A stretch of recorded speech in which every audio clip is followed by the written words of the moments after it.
Welcome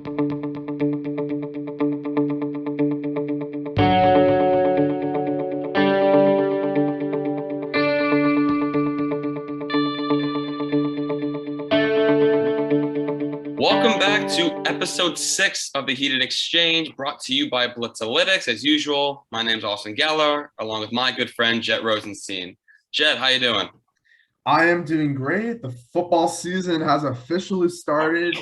We are 1 week in, and it's great to have football back. Those games on Sunday, Thursday, Monday, they were all great. From a fantasy perspective, from an NFL perspective, it's just great for it to be back. And we have plenty of stuff to get into for episode 6 of the Heated Exchange.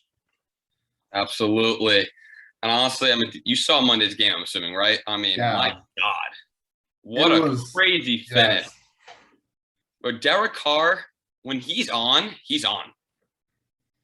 People forget he brought them to the playoffs a few years back. He was an MVP candidate not too long ago. He do it. And then I think in 2016, I think that's when he was playing really well, and then he suffered that injury, Yep. and then you can't, when you have someone like Darren Waller as your main target. They targeted him 19 times. You're gonna have a very good shot at winning the game. And yeah, I know you love Darren Waller, so yep. What I say, volume speaks louder, and he certainly got the volume. 19 targets. Come on, you can't make that up. Yeah. But anyway, it was insane. So, it really was. How'd you do in the Blitz League this weekend? Yeah, so not the best start for me. I unfortunately lost to Jack, our CEO and founder of Blitzalytics. Not surprising. Yeah, you can say whatever you want about not surprising this, surprising that, but no, it's just not surprising. Okay, well, I had some guys that just didn't show up that are going to show up, I think, the rest of the season. Josh Allen struggled. Austin Eckler struggled. Allen Robinson struggled. I think they're all going to bounce back. Kyle Pitts, Antonio Gibson. I had a lot of guys that we're going to get into a little bit later, some of these guys. But I think my team, I'm looking at my team right now. I only had one guy in my starting lineup outperform his projection, and that was Trevor Lawrence. And those were all garbage points. He really didn't even play that well.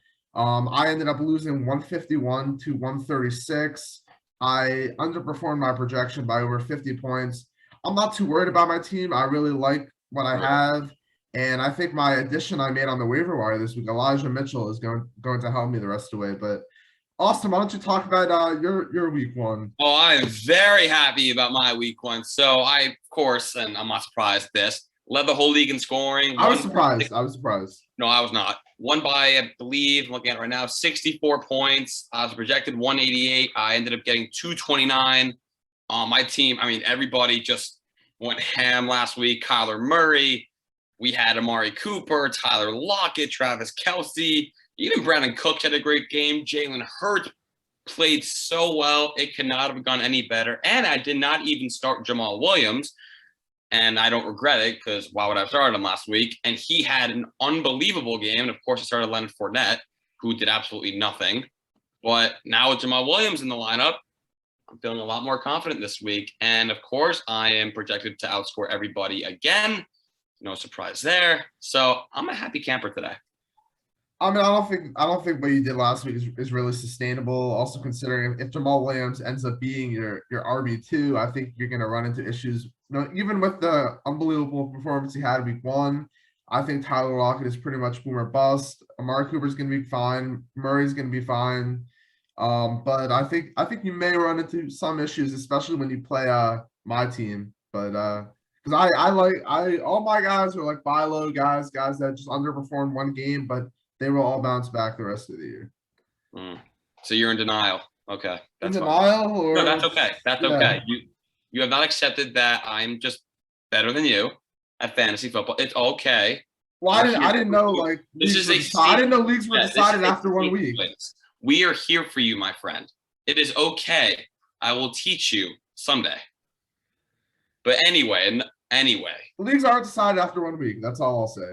I'm feeling good. Well, this time next week, we'll see where both of our teams are. Not only this league, but all the other leagues we play in. I don't know about you, but I'm looking at two. I'm already looking at 2-0. I know you can't say the same.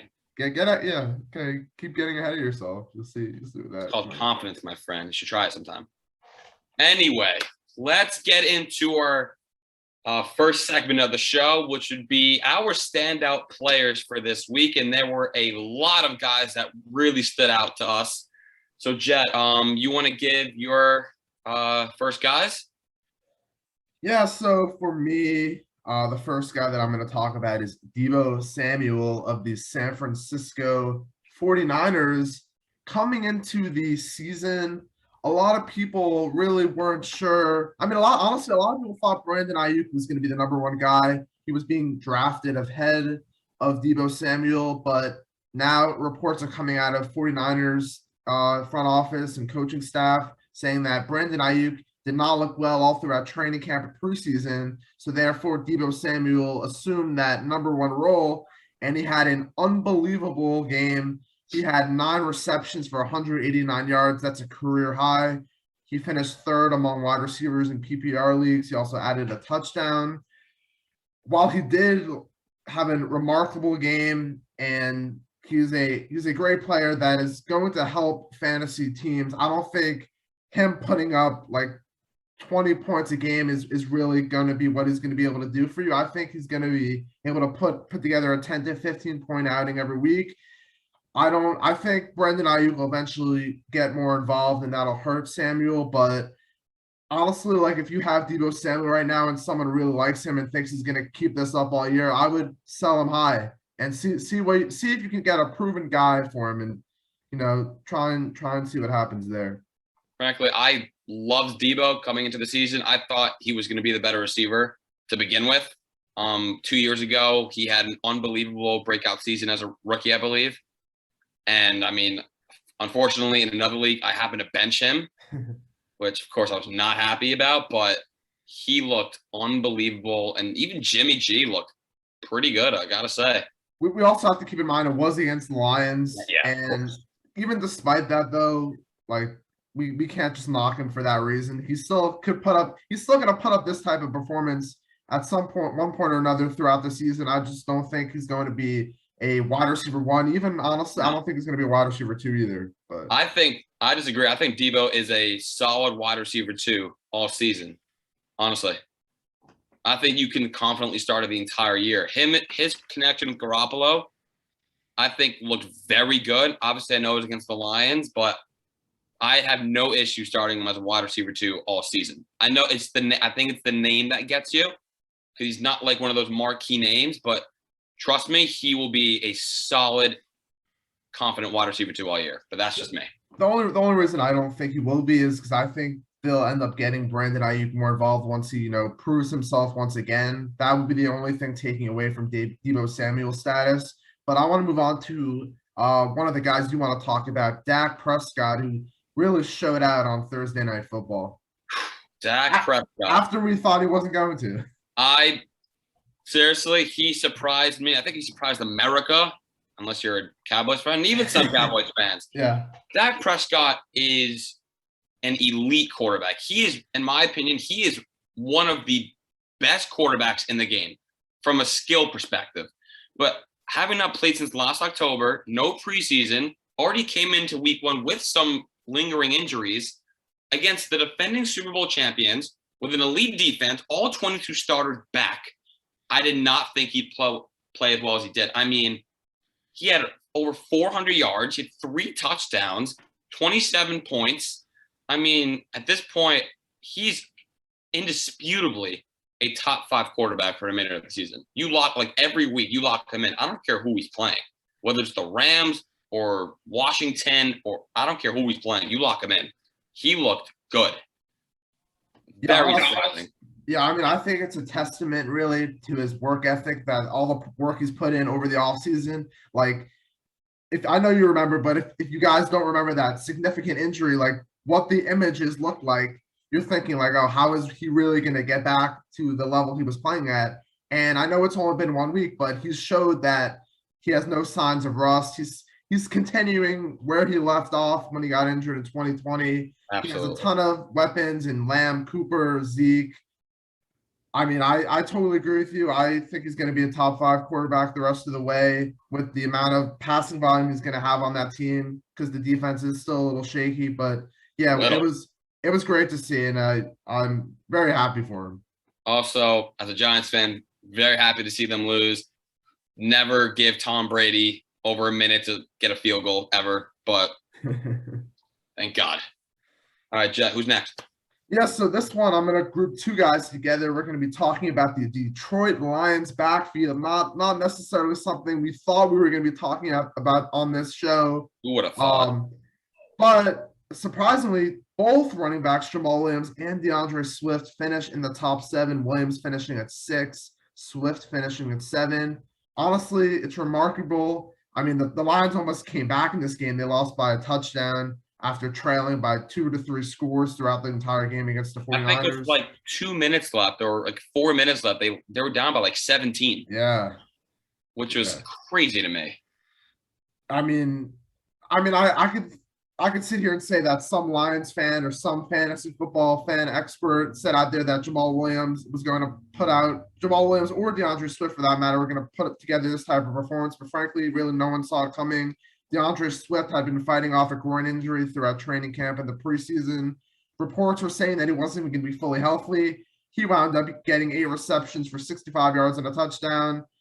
16 over 20 fantasy points in PPR leagues on the day. Jamal Williams put together an 8 reception day with 56 yards along with 54 rushing yards. Outstanding from both of them. I don't think they're both going to be able to keep this up. I think going forward, Swift is the guy. I think he's going to actually touch RB1 status for the remainder of the year, despite that he's still on the Lions offense. He's still going to. It looks like Jared Goff's going to be targeting his running backs a lot. So I think that's a plus for both of them. That's why I think there's room absolutely for both of them. I do agree with you. I think Swift is going to end up being an RB1 at some point in the year. Like, even though he had a great game last week, I still do not consider him an RB1. He'll have to do that for a little while, but agreed, he will end up reaching that status. Even Jamal Williams, though, he has a role in that team. Like, they're at the goal line, they're at the 5-yard line. I think they're giving it to Jamal Williams, frankly, getting to the end zone. And they do target him. I think if you have either of them, I think you're in a good position. Like Swift and Williams, you can use both of them. Seriously. Oh yeah, you can definitely use both of them. I think you agree with me on this that they're not both gonna score 20 plus points every game together. No. But like Swift will have his games, Williams will have his games, and they may have another performance or two where they both score 20, but the Lions aren't gonna score 30 plus points every game. So that's kind of where those points will come from. So probably not, but kudos to them. They played fantastic. So Jett, I think the next guy up, and I believe, and I know this may sound surprising, but I'm about to talk about Kyler Murray. Go for it, yeah. Which is very surprising, I'm sure, to some people. I rank Kyler as my QB3 heading into the season, and the thing that separated him in my eyes from being a top 2, even the number 1 quarterback, was his passing, his accuracy, and he really surprised me this weekend. I mean, he 289 yards, which is not like absurd, but still nearly 300 yards. It's a great game. He had 5 total touchdowns, 4 through the air, 1 rushing. He had 33 points. I mean, he was 21 of 32. And listen, I get the Titans don't have a phenomenal defense, but still, Kyler Murray looks sharp. That may have been the sharpest I've ever seen him look in a game in terms of his passing. I'm not expecting him to put up 33 points every week, but if he can throw the ball the way he did, if he can be accurate the way he was, he can end up being the number 1 quarterback finally this season, even over a guy like Patrick Mahomes, which sounds crazy to say, but at the same time, it's not. So Kyler Murray really stood out to me in terms of his passing. Yeah, I mean, what's crazy, like he accumulated all of his points mostly through the air, and we're accustomed to him getting most of his points through the ground. I mean, that was the biggest thing for Kyler Murray coming into the season. Will he be able to improve as a passer? He added a few more weapons in Rondell Moore and AJ Green. That's only going to help him. I think number 1 QB overall is definitely within reach if he keeps up his passing from a passing standpoint. Obviously, the rushing will always be there, but it's going to be very interesting to see like how these top 2 or 3 quarterbacks pan out the rest of the way. Absolutely. And of his 33 points, only 8 of them came on the ground. He had, I think, he had 20 yards and a touchdown, like only 8 on the ground. Like he had 25 with his arm. That I have not seen him do that maybe ever or in a long time, because typically you see him running for 90 yards, maybe throwing for low 200s, high 100s, not high 200s. So kudos to him. All right, I'm going to talk about another quarterback, someone that we haven't really heard much of the last season because he was in a reserve role, but Jameis Winston, quarterback of the New Orleans Saints. Jameis is back, and in this game, he did not throw any interceptions. He threw 5 touchdowns, pretty un-Jameis-like. Maybe it's a change. Oh, very Jameis-like. That's very Jameis-like.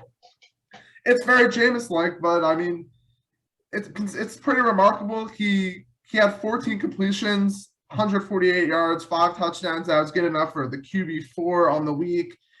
I think this is someone that should eventually be a starting quarterback in every fantasy lineup if he's able to keep this up. Obviously, it was a limited number of pass attempts, and it's too early to tell whether that interception bug will be leaving his system, but it's definitely a good start. I think that despite there being not many dependable options on this team, he still has Kamara. He did like throwing to both of his tight ends, Troutman and Johnson, who both should be looked at on the waiver wire, by the way.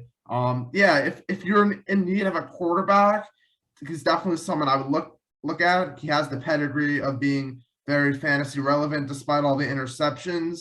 I think definitely in a super flex league, he deserves to be started. But yeah, it's very good to see Jameis Winston have a standout performance this week. Oh, 100%. And I've said it. I've said it to you probably a million times. How high was in Jameis Winston coming into this season? 2 years ago, some people forget he led the league in yards and touchdowns on Tampa with Godwin and Evans running outside of him. We all know that he can throw. The question was, with a year under Drew Brees and Sean Payton, can he learn to make better decisions? I think Sunday showed that he actually has learned a little bit. Obviously, you can't tell with just one game. You can't really know 100% with one game, but Sunday really showed a lot about what he's learned in New Orleans for his 1 year that he's been there. And I expect him to be a top 10 quarterback in the league this season. In NFL, or in real life, and in fantasy. He looks sharp, and I'm very excited for him. I picked him up in a few of my leagues. I think that'll be sustainable. Maybe not 5 touchdowns a game, but I think his touchdown numbers and I think his yards will go up. I think that'll be sustainable.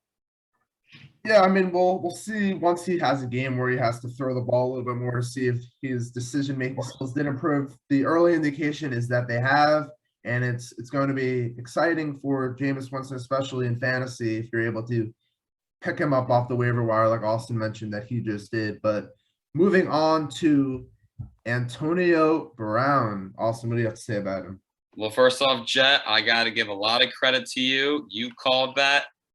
I mean, 100%. You were on the money with that. He looked sharp. Like he looked like Pittsburgh Steelers Antonio Brown. Yes. He ran incredible routes. He had fantastic hands. His connection with Brady looked amazing. And even Brady, that's the sharpest I've seen Brady look in his time at Tampa. Despite the fact that they won the whole thing last year, I actually have not seen Tom Brady look that sharp and quick and decisive with the ball in a few years.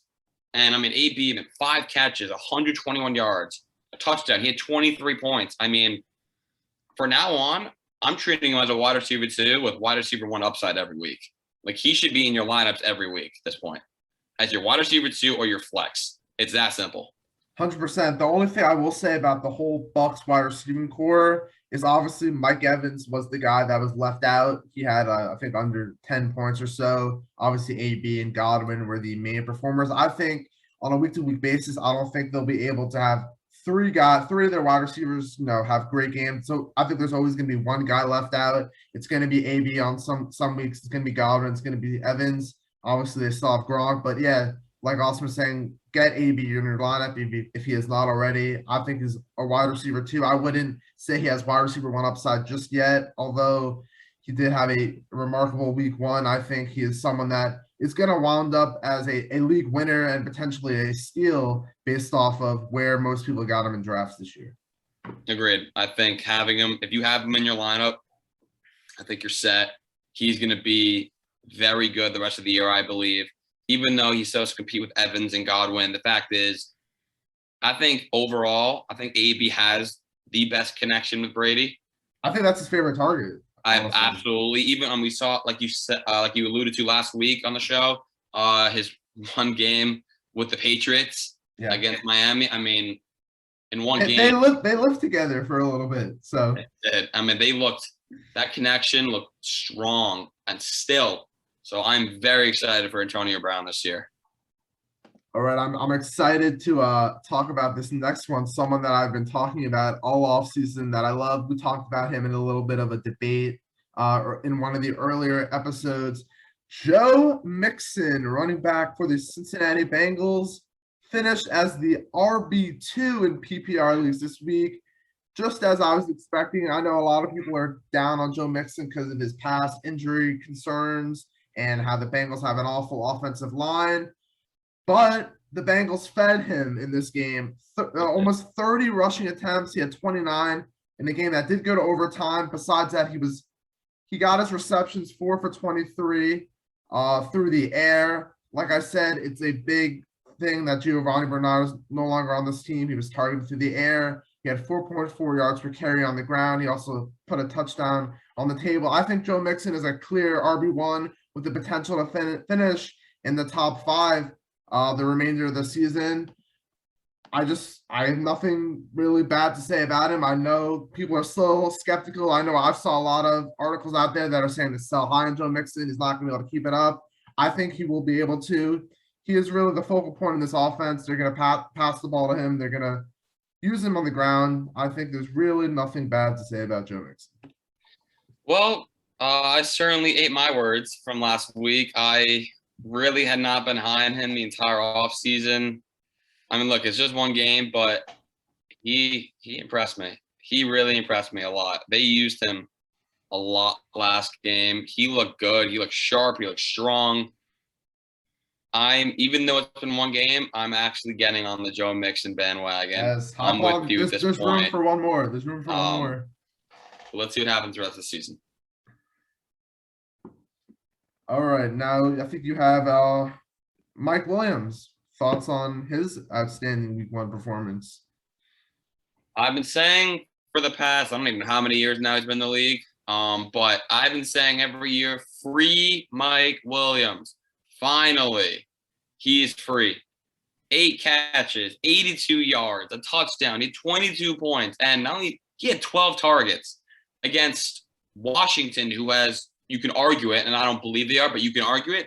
The toughest defense in football, like one of the toughest defenses to score against in football. And with Brandon Staley there, Joe Lombardi there, that they're the best things to ever happen to Mike Williams because Herbert looked for him all game. And fact is, Mike Williams dropped another touchdown. He had another opportunity. Herbert threw it on the money where only Williams can get it right through his hands. That could have been another touchdown right there. I am very excited for him this season. He showed exactly why they drafted him with a good coach that actually knows how to use him. He's a serious threat out there. Like Keenan Allen he did his thing. Like he made some ridiculous catches. Only stuff that Keenan Allen could do, but Mike Williams just looked like a monster. So I'm on board. I'm ready. Mike Williams is here. He was definitely someone I was targeting throughout my drafts during the offseason.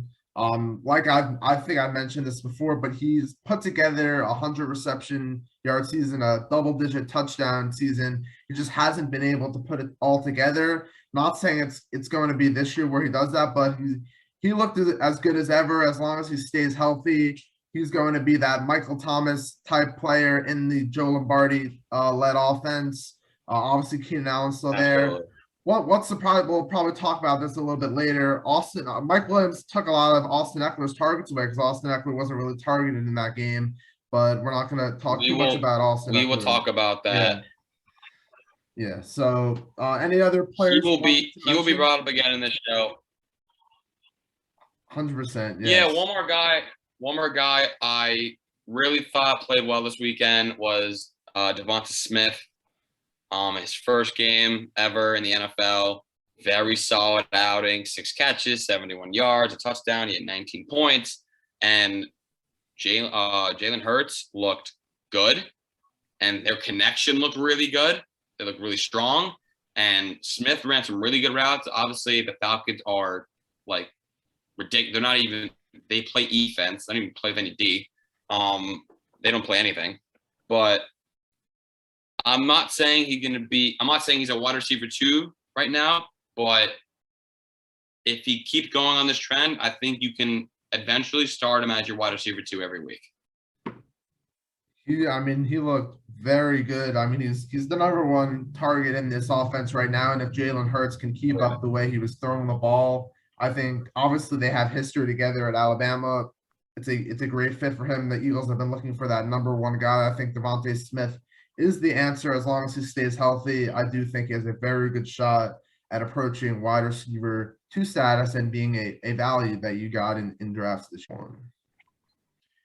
So now what we're going to do is we're going to talk about some of the players that did not perform as well in week 1. And I'm going to ask Austin whether we should be panicking about these guys or they will be just fine. Austin, are you ready? I'm ready. All right. The first guy, Lamar Jackson, quarterback of the Baltimore Ravens, had some fumbling issues week 1. Did not look as good as he normally does. Should we panic or no? No, not even remotely. He had a bad first game, and yet he still had 18 points, 2 bad fumbles, move past it. Anyone who owns him, move past it right now. Last year, Lamar struggled in the first half of the season. People were starting to doubt him, and in the second half of the season, he actually started finding his stride. And you know what? Now he still has Sammy Watkins. Hopefully, they're going to start using Le'Veon Bell and Devontae Freeman soon, and Lat Murray all together. Be patient with him. He's a former MVP winner. I'm not worried about him whatsoever. Yeah, there's no reason to panic about him. I mean, he had 18 points. That's with the 2 fumbles lost. He would have had a 20-plus point outing. He still was great on the ground, 86 rushing yards. He'll be totally fine. And then once Rashad Bateman comes back, he'll only get better, in my opinion. So also, the Raiders look tough, like defensively. They actually look like a legitimate defensive unit. Like they got some. I didn't realize they got some dudes this offseason. Like guys like KJ Wright, Casey Hayward. Like they got some dudes, and Max Crosby. My God. Yes. Wow. Really good. What a game that man had. He was all over the place. Unfortunately, I think they did lose Gerald McCoy to injury, but yeah, it was definitely a very impressive performance from the Raiders. Lamar looked like he was running, like he had to run all night from those defenders. Like Crosby was literally in his grill all night. So I do not expect that to happen again. I think Lamar's going to make adjustments. So again, not panic.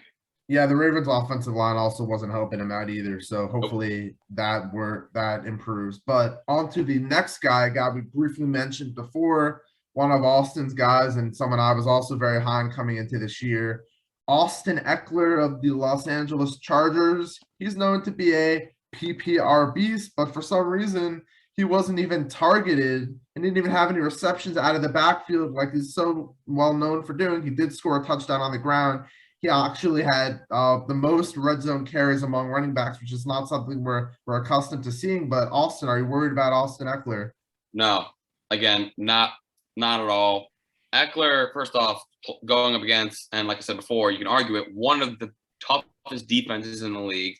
Washington is very good at defending running backs. And frankly, there were questions on whether or not Eckler would even suit up this week. I think he was battling some hamstring injuries going into week 1. Didn't even think he would play at some point. He still had 15 carries, 57 yards. He had an early touchdown, which honestly after that, I thought he was going to go off that game. But fact is, Chargers know what he can do. Joe Lombardi knows what he can do. He's worked with Kamara for the last 4 or 5 years. In terms of receiving, Eckler can pretty much do what Kamara does. I'm not worried about it. They have a great matchup against Dallas next week, which, I mean, you have any Chargers player, whether it's Herbert, Eckler, Mike Williams, or Keenan, lock and load. I think next week, I think we're week 2. I think you're going to see Eckler finally get used in the passing game. I think you're going to see him have a 20-point outing this week. Yeah, I'm not panicking. It was just very interesting to see. I think it has a lot to do with his injury. They didn't want him to do too much. Obviously, Probably. they gave him the ball, obviously in the red zone a lot. He did score, but I'm not worried at all. I think he will be just fine. My only concern would be that his injury doesn't linger throughout the year. That could be the only thing that hinders him. But yeah, I think he'll just be fine. He has a very nice matchup against the DeMarcus Lawrence-less Cowboys now this Yep. upcoming week. So. Agreed. I mean, like you said, you're probably right. Honestly, I think because there were so many questions about his availability for week 1, I'm sure they wanted to limit him and not overuse him. And again, I think he's gonna have a great game against Dallas's awful defense. All right, so next we're going to talk about 3 different players in this little discussion. The Green Bay Packers did not look good. I don't know if Aaron Rodgers decided to give up. If this is his final last year in Green Bay, that may be the case. But Aaron Rodgers, Devonta Adams, Aaron Jones, all did not do well. They all poor week 1 performances. Also, let's start with Devonta Adams. Should we be panicking? No, but I'm getting there. Devonta Adams is, in my opinion, the most skilled receiver in football in terms of pure skill. The fact is, and this is also a lot to do with Rodgers, Aaron Rodgers just does not look like he wants to be there. Like, the whole team looks abysmal. There was so much turmoil this offseason with everything going on. I don't know if they're going to put it together. Like, Adams is still a wide receiver 1. I think he'll still put up wide receiver 1 numbers. But do I think he'll be how he's been the past 2 or 3 seasons? I don't think so. I think there's going to be a lot of issues this season because of what happened in the offseason. So don't trade him. Don't obviously drop him, but keep him still. Don't panic yet, but maybe start getting a plan B together. Because Adams, I don't know if I trust him that much. Yeah, I'm not panicking at all. I mean, Aaron Rodgers did look a little rusty. Obviously, he did not play in the preseason. He came to training camp. He missed obviously all the offseason activities. He came pretty late. I mean, considering this is Aaron Rodgers' last year, I know he may not want to be there, but he knows this is his last year, and this might be his best chance to win a Super Bowl because we don't know where he'll be going and what that'll look like. But I think Devonta Adams will be just fine. Although he only had, I think, like 5 receptions for 50 plus yards, he's still the focal point of this offense. He's still going to get a ton of targets. And Aaron Rodgers and him built a strong connection. And even though this is the last year together, I think they're going to have that last dance kind of going away party. But yeah, while we're on the topic, are you concerned then about Aaron Rodgers? Yes. I don't own him in any leagues, but frankly, if I did, I'm not starting him. I don't want anything to do with Aaron Rodgers right now. Obviously, I would never drop him. I wouldn't even trade him, but right now I am not starting him. Like I said before, there was so much drama and turmoil this past offseason with him. I think there's a lot of mixed emotions in the locker room. I don't really know how the team feels about him right now. I think him and Matt LaFleur are clashing a little bit. I don't love him right now, and I wouldn't play him next week. Like, it's Aaron Rodgers, and Stephen A. says it's that bad man he is. He is a bad man, but frankly, I don't like having guys in my team that are mixed up with drama. Even guys like Michael Thomas last year or 2 years ago. Any guys that bring that much drama never ends well. So, yeah, he's not someone I was really trying to draft in any of my leagues. I know there was a ton of regression due. I wouldn't say I'm panicking. I'm not panicking really on anyone on this Packers offense just yet. I think we got to give it a few more games. Obviously, if you don't have a better option, Aaron Rodgers is going to have to remain in your lineup. They do have a nice matchup against the Lions, so this this They could be do. the thing that gets the ship going in the right direction. So I'm not panicking on him just yet. Final guy in this Packers offense, Aaron Jones. I believe he only had 5 carries for 9 yards. Obviously, it was a blowout loss to the Saints, so they didn't really need to run the ball that much. Aaron Jones, I've been saying it for the past couple of years. I've never been high on Aaron Jones because he is not consistent whatsoever. He ends up being in the top 10 or even top 5 for running backs because he'll have his 2 or 3 30-plus performances.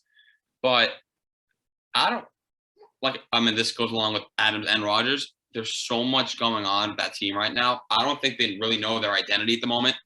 And Rodgers is trying to find himself. He's trying to figure out a way to actually enjoy being there. I don't love Aaron Jones. Obviously, I'm not panicking on him because we know what he can do. He is a stud running back. But again, I'm getting there. But I'm going to hold out for him. I'm going to have faith that the Packers will turn it around. So Aaron Jones and Devonta Adams, I think, will be fine. I think Rodgers will be fine. But again, right now, I think he's the only guy, and I cannot believe I'm saying this, he's the only guy I would not play. Yeah, I'm not worried at all about Aaron Jones. I think he's still in for a great year. I know he is one of those guys that could give you 40 or could give you 5, but despite that, he's put together 2 back-to-back top 5 performances. Now that Jamal Williams is gone, he's still the guy. I know AJ Dillon is still there, but I think once the Packers get it together and get their chemistry back to where it was, I think they're going to continue to run the ball. I think it's going to affect. I don't think Rodgers is going to be as good as he was last year. Obviously, just a lot of it has to do with the drama and him possibly not really wanting to be out there. But I think definitely don't panic and just start trading these guys for nothing in return. Agreed. I would keep them for right now. I know a lot of fantasy football managers out there are going to come looking for these guys to try and buy them low. I would not sell them low. Wait, if you want to trade them, wait till they have a big week and then see what you can get for them. But for now, my opinion, stay pat on the Packers offense and see if they can take advantage of a nice matchup against the Lions this week. Agreed. Don't trade them, keep them, and have faith. But very, very alarming in week 1, I will say. Very alarming. All right, on to the next guy, one of your guys on your favorite team, Saquon Barkley of the New York Football Giants. Austin, should we be panicking? Yes. Barkley, in my opinion, and maybe I'm biased, but I think he is overall the most talented running back in the league when healthy. And like him, McCaffrey, obviously McCaffrey is remarkable, but I think Saquon is I think he's another level when he's healthy. That's not the case though. He is not healthy. He's gotten hurt 2 years in a row. The Giants are limiting him right now, and the Giants looked. It broke my heart. They looked awful on Sunday. Told you. Jason Garrett still has no clue how to call a play. The Giants line still has no clue how to block. They literally cannot even block a chair. It is pathetic. Saquon, I don't care no one can run behind that line. And there's no room to operate. Listen, Barkley's it's Saquon Barkley. He's still an RB1. I think he'll still have his game this year. I just don't think you can really count him as an elite RB1 now. I think he is a low-end RB1 at this point, maybe even an RB2, which is crazy to say, but I'm treating him as an RB2 right now. Like he is not RB1 worthy. And I don't think he will be for the remainder of the season. I just think he's too capped by injuries and too capped by the Giants play calling and offense and everything. I'm not high on him right now, and it breaks my heart to say that. Yeah, I'm definitely panicking on him. I think right now I have him in like RB2 territory. I think it's one of those things that an ACL injury is not easy to come back from. Obviously, Adrian Peterson is one of those lone exceptions, but we've seen guys like Dalvin Cook get off to very slow starts coming off of an ACL injury. It could be just the type of thing where Saquon for the first half of the year is just not himself and then regains the form the second half of the year. Personally, I don't want to wait and see what's going to happen. If I own him, I'm trying to trade him to see if I can get something off of his name value. If not, I'm just staying put and hoping for the best. But it's not an ideal situation because a lot of people drafted him in the first round, which personally I don't get, considering all the questions surrounding him. But it's the type of thing that the Giants, they look a mess. I want to mention Broncos defense. That was a great play. Hopefully everyone was listening. They forced a fumble like I was expecting, and they did a great job. But Saquon, definitely panic mode for me. 100%. 100%. If you own him and you think you can actually last at least the first half of the season with him being like this, keep him, because I think eventually he will find his stride. I think even last year, the Giants finally started figuring it out later in the year a little bit offensively. They always start slow, but if you don't think you can withstand the storm right now, I think you got to trade him for a guy who's may not have as high of a ceiling, but a guy at least is going to put up numbers. A guy you can rely on every week. All right, a few more. The next guy we're going to talk about is Mike Evans. We talked about him briefly before. Obviously, he was the odd man left out of the Buccaneers passing attack. Are you concerned about Mike Evans? No, not really panicking on Mike Evans. This should be expected. I don't think Mike Evans, we saw it last year. You can't expect him to haul in 10 catches every game. There's going to be games where he's going to have 1, 2, 3 catches for 30 yards. But then there's going to be games where he has like 8 catches for 100 yards and 2 touchdowns. Like, it's going to fluctuate all year. He's not going to be consistent. If you are looking for consistency, then I'd say panic. Then I'd think trade him. But you should really accept it that Mike Evans is a guy who he's a boomer bust player every week. Like, this is not surprising that he had a bad game in terms of fantasy, because this is what we know from him now on this team with this many weapons. He's going to have his down weeks, going to have his great weeks. So again, I'm not panicking because I know what he brings to the table. Yeah, I mean, if you've been playing fantasy football for a while, you know this is what you can expect from Mike Evans. He's going to have that 20-plus point game, and then he'll have a game like this where he has 5. But he's finished with over 1,000 yards each of his several seasons in the NFL. I wouldn't be panicked. He wasn't someone I was crazy about coming into drafts this year, but like I mentioned before, there's always going to be one guy left out, I think, from a fantasy perspective in this Bucs receiving core. Mike Evans is going to have his games. AB is going to have his games. Godwin's going to have his games. It's all a matter of when this happens. But honestly, I think Mike Evans could be a nice buy low option right now if you're looking for some wide receiver help. But it's definitely not something I'm really panicking about right now. No. All right, let's group these 3 guys up right here. 3 running backs that had high expectations coming into the season. Ezekiel Elliott, Najee Harris, and Derrick Henry all underperformed.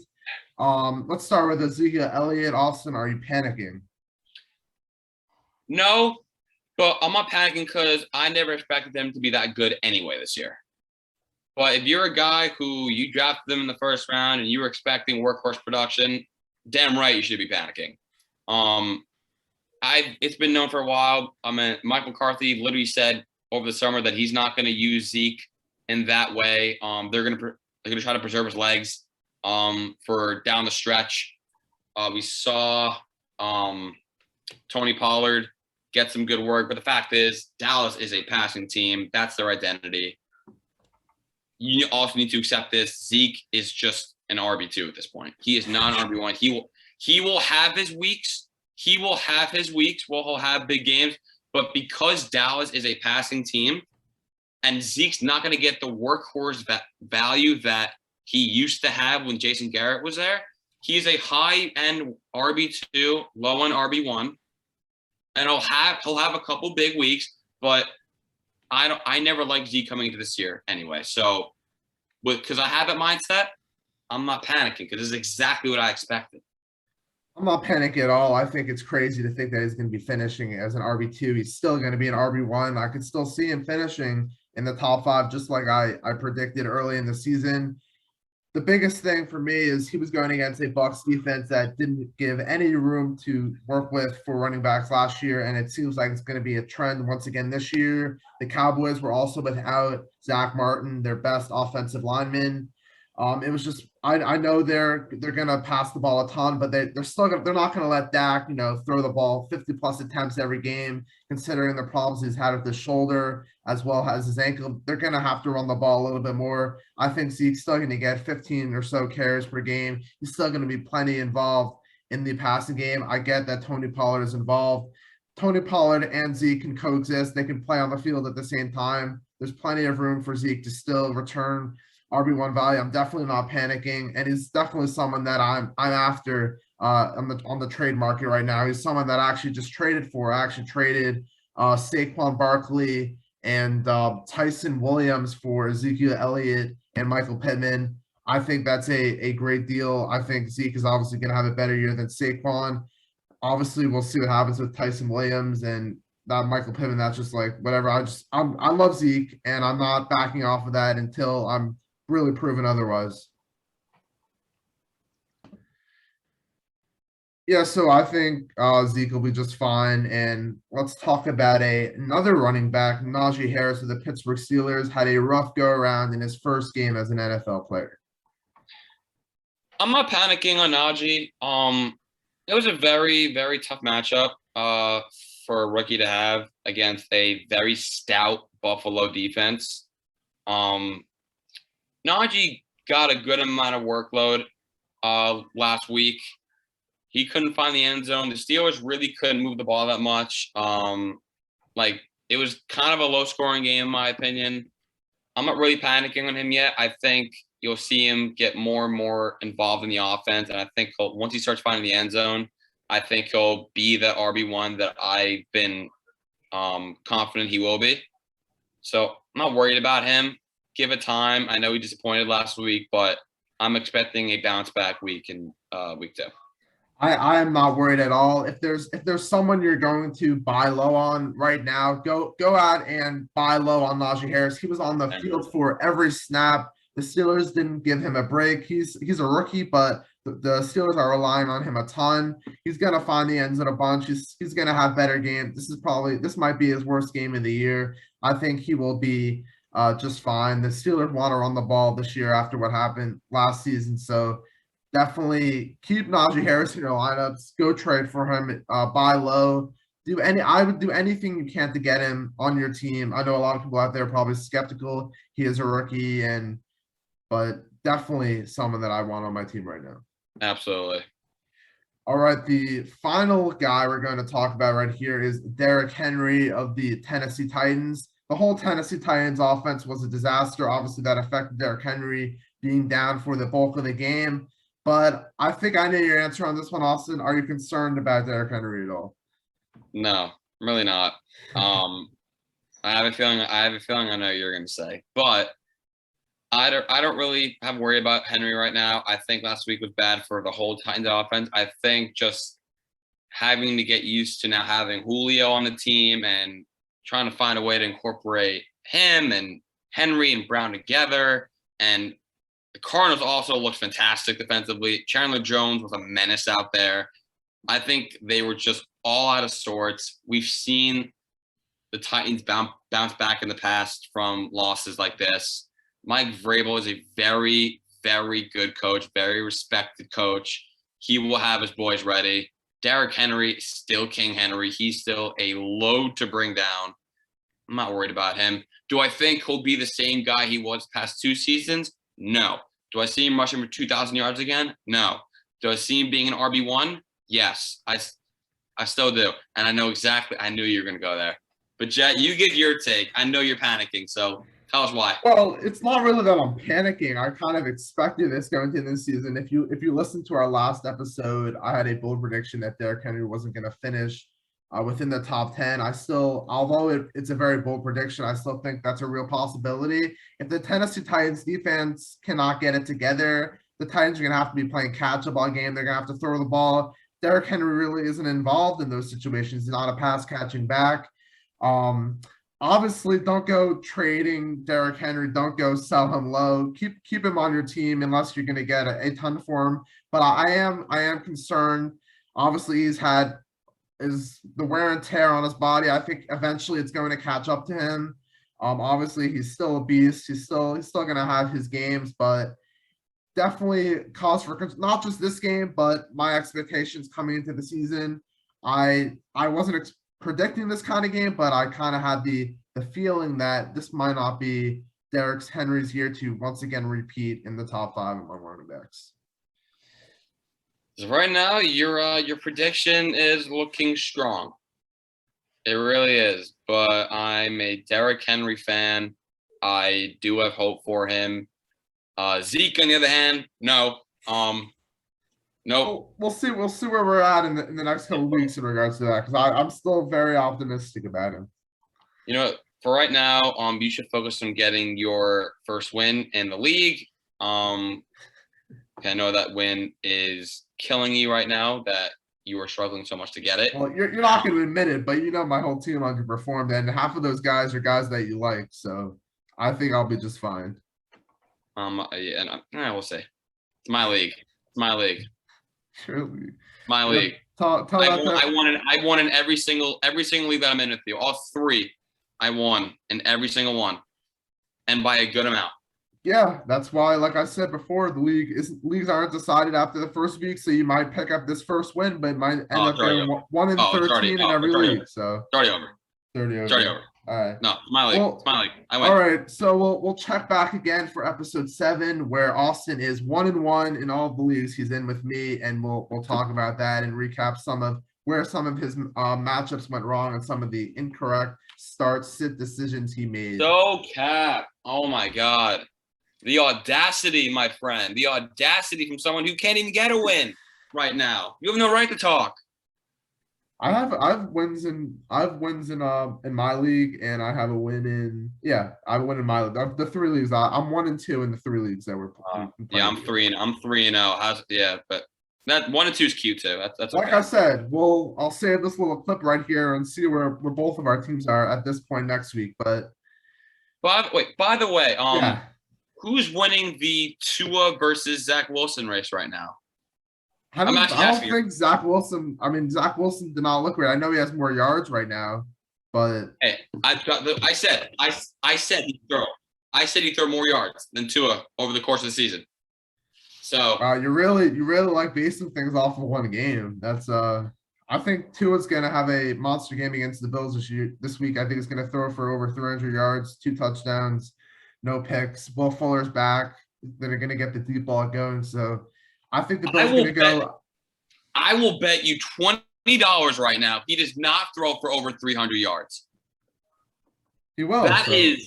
Wow. That's a bold prediction if I've ever heard one. I mean, I don't think it's bold. I think with Tua coming back this week, I think it's gonna help him a lot. I think 300 yards is definitely within reach, especially if it's a competitive game. $20. Let's do it. I'm down for that. Everyone's a witness right now. $20. That is the easiest $20 I'm ever making in my life.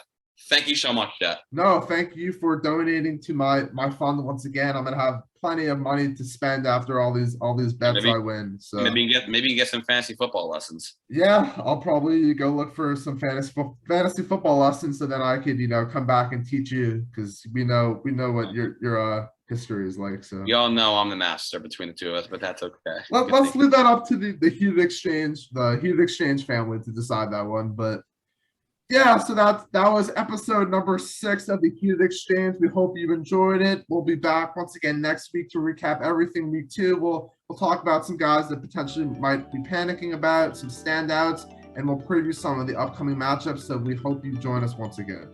Absolutely. And guys, remember, please check out the website, blitzanalytics.com. Leave us any comments, what you want us to talk about for next week, any questions or help you need. That's what we're here for. So as usual, everyone, if you can't handle the heat, get out of the damn kitchen. All right, guys. Thank you for listening. We'll see you next time. See you guys.